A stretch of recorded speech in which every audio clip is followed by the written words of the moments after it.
So for example, if I'm going to throw a dart, I'd move like that as I put that down on the club, take my grip, and now you can see my trail elbows facing a little bit more towards my right hip. And then as I start to rotate back, the face naturally falls into a better position.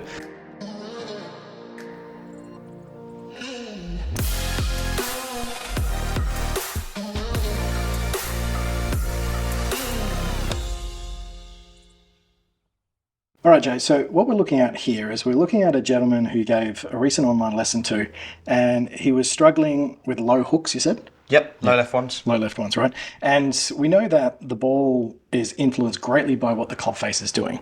And over here on the left-hand side, this is the before swing of this gentleman.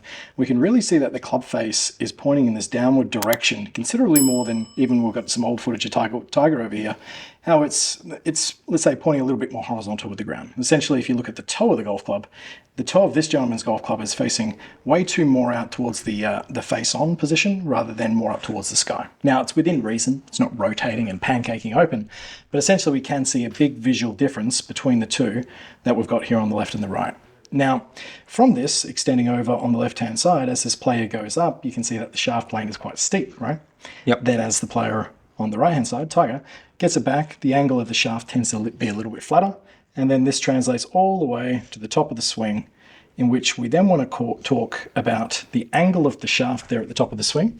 But specifically, more so with this lesson, you're working a lot on what the trail arm was doing, but not necessarily in the swing. It was more about an adjustment in the setup, isn't it? So with these two images here, we can see a distinct difference between the left and the right. We'll call this one on the left maybe a little across the line, right? Yep. And then Tiger, let's just call that a very orthodox position. From this position here, right, obviously we know that it's a lot easier to get the job done on the way down, but I want you to talk to me a little bit about the effect of the setup position, the trail arm, specifically with this gentleman here, and then what you sort of identified was the key reason that he was getting this club quite steep and closed and then across the line relative to where we would like to see for the length of his swing, and just detail the differences in the setup and then the movement going back from there. So talk to me about setup first. Okay, cool. So the first thing I'd say is his trail arm was rotated too much to the left, so too much internal, okay? Yeah, we can see that, like the inside of the elbow crease, right, is facing a lot more down towards the target line. Now, we saw on the video there, mainly from down the line, was the effect of part of this, and I want you to then talk and continue about when we do get our elbow crease facing more towards the target, how that influences the movement of the trail arm. Absolutely. So when this trail arm faces a lot more round to the left, what we can see is in the backswing, players tend to get that trail elbow starting to break down, separating from the left. And when we do that and we keep that trail arm more on top of the club, we can see how the club face can stay more closed, and from there the shaft can be picked up in the air. Absolutely. So go back to the address position again. So just from the face-on view, these guys will be able to see, as a general point of reference, right, the elbow crease, if you just play dead with this trail arm here, hangs on about approximately, let's say, a 45-degree angle. Yep. Right? So from there, the hand tends to hang on a slightly different angle, doesn't it? Yep. Tends to kind of hang a little bit more internal towards the target there. If you just swing your hand onto the golf club and get yourself set up. Now, this gentleman was very much in this direction, okay? And we see a lot of the time that players, when they change their grip, they would also rotate the whole arm itself. Now, this gentleman may have been doing it based on a previous, let's say, movement pattern or flaw that he had in his golf swing, and he wanted to weaken that right hand off. And then by doing so, he's actually internally rotated, and he's actually encouraged a whole nother error to his golf swing, right? So when you set up to that ball for me, we identified that this here was the main cause of the problem, which resulted in manipulation of that club face, okay? So I want you to talk me through, once you're set up there, the effect of allowing this to be a little bit more open at address, or let's say externally rotated, or where the inside of the elbow crease would be facing more towards the camera. If you put two hands on, I want you to show me what happens as we move back into this club shaft parallel position. Absolutely. So as I start rotating back, we can see now, because my arm is rotated a touch more to the right, that it's easier for my shoulder to rotate as well. And as I start making a movement back with my chest, I can see now the face stays a little more open from that. And just to add, I like to call this a dart thrower's arm. Yep. So for example, if I'm going to throw a dart, I'd move like that as I put that down on the club, take my grip, and now you can see my trail elbows facing a little bit more towards my right hip.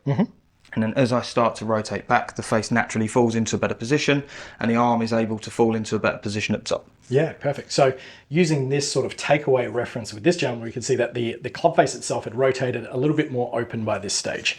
Now, the follow-on effect from that, get back to that position and then slowly keep continuing turning to the top, we can see that the angle of the shaft, more so than where he was before, and we just make this little adjustment with this trail arm, we go in that direction, bang, straight away, lightning rod, right?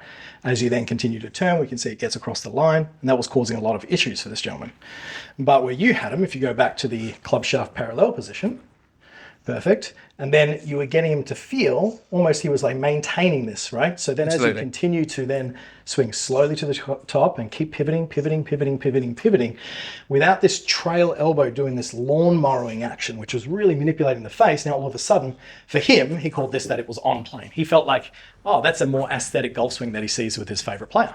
Absolutely. Yeah. So when you set up to it for me, talk to me about any other little adjustments or observations that you had with this gentleman to further compound sort of within his mentality of where he's at the moment, to give him the confirmation, right? And to be comfortable with applying this in his practice, and then maybe the exact drill and exercise and feel on top of just changing and adjusting the setup. Yeah, absolutely. So first thing we did was we identified and I got him to set up in this position many times. Mm-hmm. Trail elbow facing back at his hip. I'll let him do this a couple of times. Love that. And then from there, I was quite comfortable with him just hitting a couple of three-quarter shots. So once he was in that position, he could then make a small swing. Yeah, beautiful. And then he could really feel as well, some of the feedback I got was he could really feel like his right shoulder was rotated more to the right in transition. Now, when he did that, for him, he really felt the face was miles open, which was a great feeling for him because then he felt like he could turn through it more and control the face rather than smother it and hit it left. Yeah, essentially, and that was the whole reason that he came to you. Now, all these changes, we're doing it based on performance, just to not make it look more like Tiger, right? So then as I set up to this, and I kind of just run through that feeling myself, let's say I get my right elbow crease facing more towards the target. Straight away, we actually see a lot of cricketers get into this position when they start pulling the arms back as well. And we also notice that a lot of players who tend to pull the trail arm around their body, they also tend to separate the grip a little bit, don't they? Seen that, yep. Yeah, we're going to talk about that a little bit later on in another video, but when we're setting up to our golf ball, and for players to get this feeling, right? So the inside of the elbow crease is facing more out towards this camera. I love this whole dart throwing action that you gave him because that's really applicable straight at the address position for him to go, okay, that's a good checkpoint, right? Whereas a lot of players might go, oh, that's kind of right. But then if they're trying to throw a dart, well, they'll go, wow, I actually probably need to exaggerate it a little bit more. That's key. Another feeling that I get when I get into this position is not only do I now have the confidence based on what we've kind of talked about there, that this is going to set the club face better, allow this shaft to work a little bit shallower, keep the face more open than what this gentleman was, is that from this direction, as I go up and down the field, it actually feels softer as well. Now, we know one of the main causes for technique errors in the golf swing is tension, right? Especially from the word go. So if I'm in the address position, we get this player and we just simply go up and down a little bit with the arm. It feels nice and soft, right? Anything else that you gave this guy a recommendation from? Let's talk about practice, right? So you said hit some little half shots and he's getting the feeling that from the address, elbow crease was out, nice and soft. Little half is from here.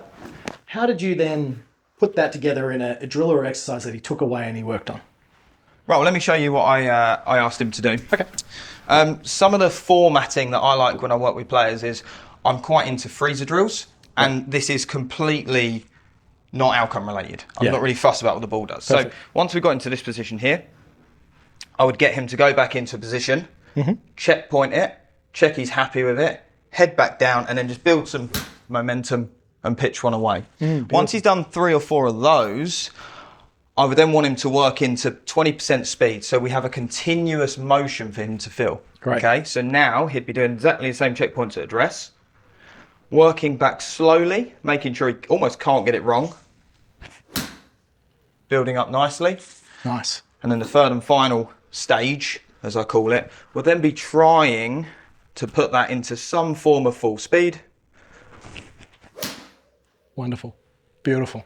And that's when he can be a little bit more outcome driven, going, oh, okay, I see a difference in flight there, or it's still going left, and then he can go back to drawing board. And this is just a just to touch on it quickly, the importance of working a lot more on the process of what these players are doing, not focusing on the outcome specifically with the shots at the beginning stages of working on a drill or exercise. Because if they get so wound up on, oh, it's a little bit right of the target, it's a little bit left, well, essentially they're trying to achieve a perfect outcome, but they haven't learned the motor pattern in such a way that it's taken time to embed into their subconscious.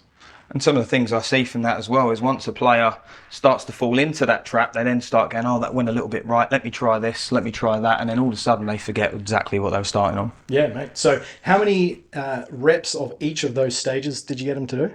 I like 3 to 5 to start. Yep. I like to start off heavier on the freezers, but yeah, eventually he will work in stages of 3 for sure. Yeah, mate. Fantastic exercise, but it all starts from getting this trail elbow or this trail arm in check to make sure that it has such a follow-on effect throughout the entirety of the golf swing. How we set our arms at address is often overlooked by a lot of players. They get so obsessed about trying to manipulate the shaft in the 0.25 of a second that the club comes down.